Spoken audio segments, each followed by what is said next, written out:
Assalamualaikum warahmatullahi wabarakatuh. Perkenalkan, nama saya Andi Nur Aziza, NIM 1911369. Di sini saya akan menjelaskan tentang utang pajak, wesel bayar, utang dividen, obligasi, dan modal disetor. Mari kita simak bersama-sama. Utang pajak menjadi dasar pajak penagihan oleh juru sita pajak.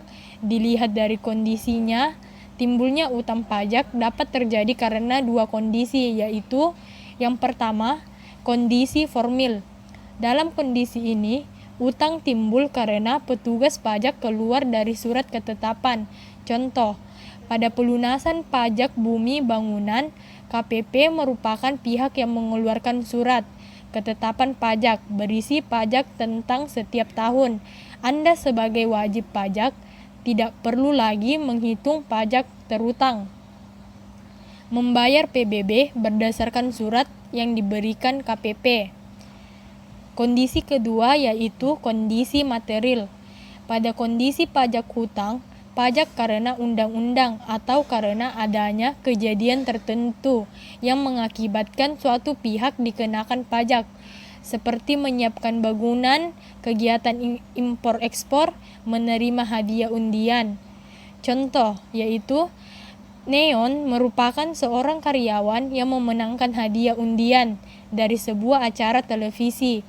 Dalam kasus ini, Neon berutang pajak atas hadiah undian berupa uang tunai yang diterimanya. Suatu pihak dapat dibebaskan dari utang pajak karena adanya kondisi-kondisi berikut ini. Yang pertama yaitu pembayaran. Utang pajak yang melekat pada pajak wajib akan dihapus karena pembayaran pajak yang dilakukan ke kas negara. Yang kedua yaitu kompensasi. Kompensasi dalam kondisi ini merupakan keputusan yang melayani wajib pajak yang memiliki tagihan di luar pajak tidak pajak yang datang dari tahap bruto. Yang ketiga yaitu kadaluarsa pajak. Kadaluarsa pajak mewakili kondisi di mana masa penagihan pajak telah melebihi waktu pajak atau masa pajak. Yang keempat yaitu pembebasan.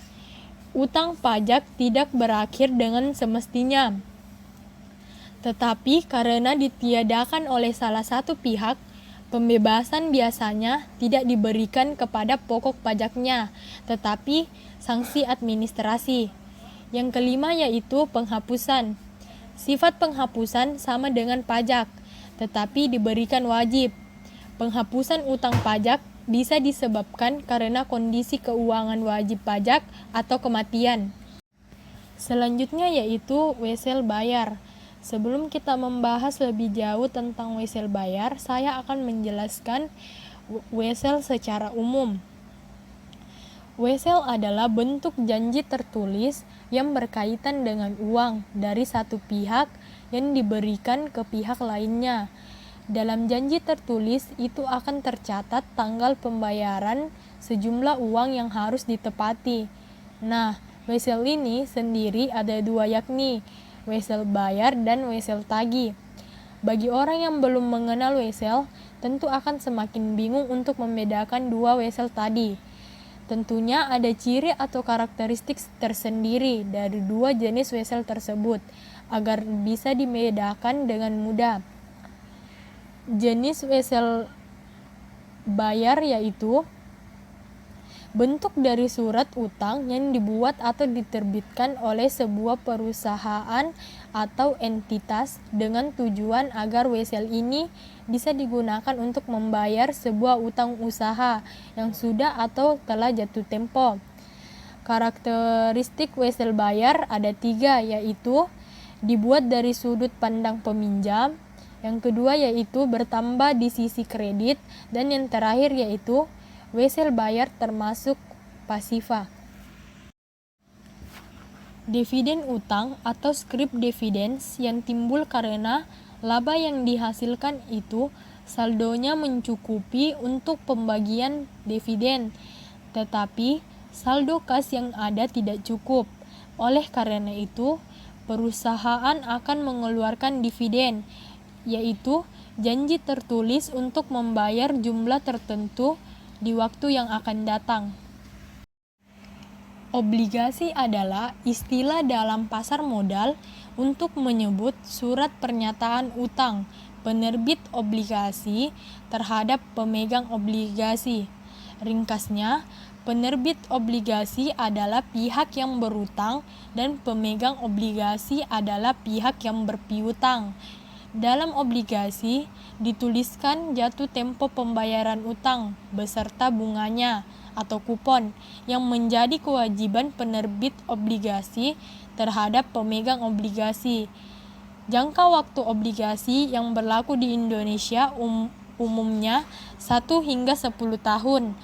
Diterbitkannya obligasi dilatar belakangi upaya menghimpun dana dari masyarakat yang akan digunakan sebagai sumber pendanaan.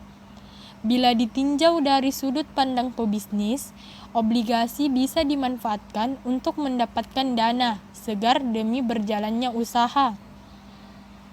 Sementara, negara memandang obligasi sebagai sumber pendanaan untuk membiayai sebagian defisit anggaran belanja dalam anggaran pendapatan dan belanja negara atau APBN. Jenis-jenis obligasi. Obligasi memiliki banyak jenis yang terbagi berdasarkan tolak ukur yang digunakan. Ada 10 hal yang menjadi tolak ukur jenis-jenis obligasi yang beredar, yaitu dilihat dari sisi penerbit, sistem pembayaran bunga, hak penukaran atau opsi, jaminannya, nilai nominal, perhitungan imbal hasil, waktu jatuh tempo, bentuk dan sifatnya yang dapat ditukar dengan saham. Berikut jenis-jenis obligasi secara umum. Yang pertama yaitu obligasi konvensial, yaitu surat utang yang mempunyai nilai nominal besar, kurang lebih sebesar 1 miliar per lot. Obligasi yang kedua yaitu obligasi retail, yaitu surat utang yang mempunyai nilai nominal kecil, yakni misalnya 1 juta rupiah. Modal disetor. Jenis modal terakhir yaitu modal disetor. Modal disetor ini adalah modal yang dimasukkan oleh pemegang saham atau pemiliknya sebagai pembayaran atau pelunasan untuk jumlah saham yang diambil dan dimilikinya. UU PT mensyaratkan paling sedikit 25% dari modal dasar harus ditempatkan dan disetor penuh saat pendirian PT. Dalam perseroan terbatas atau PT, modal dibagi menjadi 3 jenis, yaitu modal pasar, seluruh nilai nominal saham atau PT yang disebut dalam anggaran dasar. Yang kedua yaitu modal ditempatkan, jumlah modal yang sudah diambil dan disanggupi untuk dilunasi untuk dimiliki oleh pemegang atau pemilik saham. Yang ketiga yaitu modal disetor, modal yang dimasukkan oleh pemegang saham atau pemiliknya sebagai pembayaran atau pelunasan untuk jumlah saham yang diambil dan dimilikinya. Itulah tadi materi yang dapat saya sampaikan. Kurang lebihnya mohon dimaafkan. Billahi fisabilil haq, fastabiqul khairat. Assalamualaikum warahmatullahi wabarakatuh.